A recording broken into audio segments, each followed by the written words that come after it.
mga super mom. Hello mga super mom, it's Sunday. Ito na naman tayo, work kahit Sunday, pero what? Dahil nakapagsimba na ako.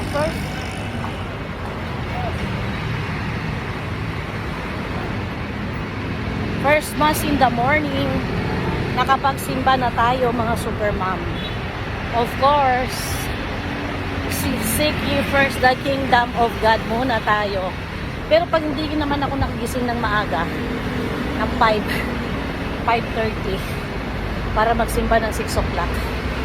Last mass ako sa gabi nagsisimba 8 o'clock naman. Ay Lord. Ay. Kasi mga super mom, hindi kompleto ang araw ko. Hindi kompleto ang isang linggo ko kapag hindi ako nakapagsimba. So, attending mass every Sunday talaga. Parang part na ng routine ng buhay ko. Parang feeling ko, pag hindi ako nakapagsimba ng linggo, parang ang laki-laki ng kasalanan ko. Parang ang laki-laki ng atraso ko kay Lord. Kahit sa gabi, kahit tawag nito, kahit nagdadasal ako sa gabi, may kulang pa din. Hindi pa rin ako kontento. Feeling ko makasalanan pa rin ako.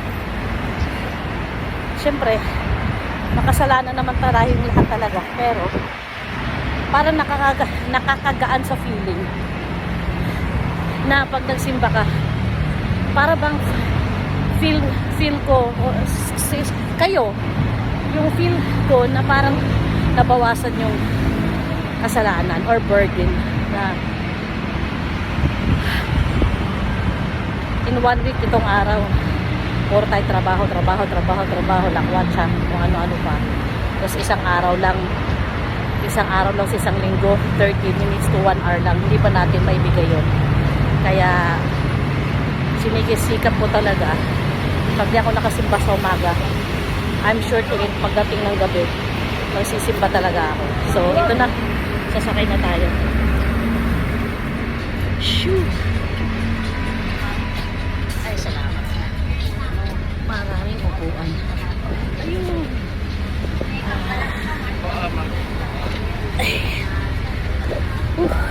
Dito sa harapan na ang laki ng pintura.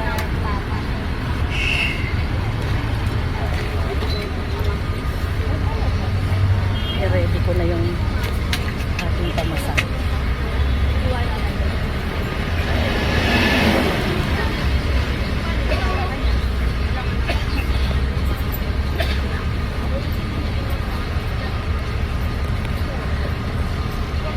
Wala pa yung tundok pa. So still open pa rin, naghihintay niya. Naghihintay pa ng pasahero. Kasi alam ko, every station parang 5 minutes yata yung allowed nila na pwede silang mag-standby para makapag-pick up ng pasahero.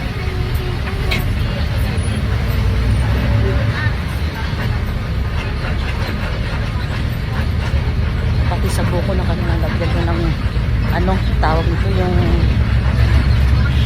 sunscreen.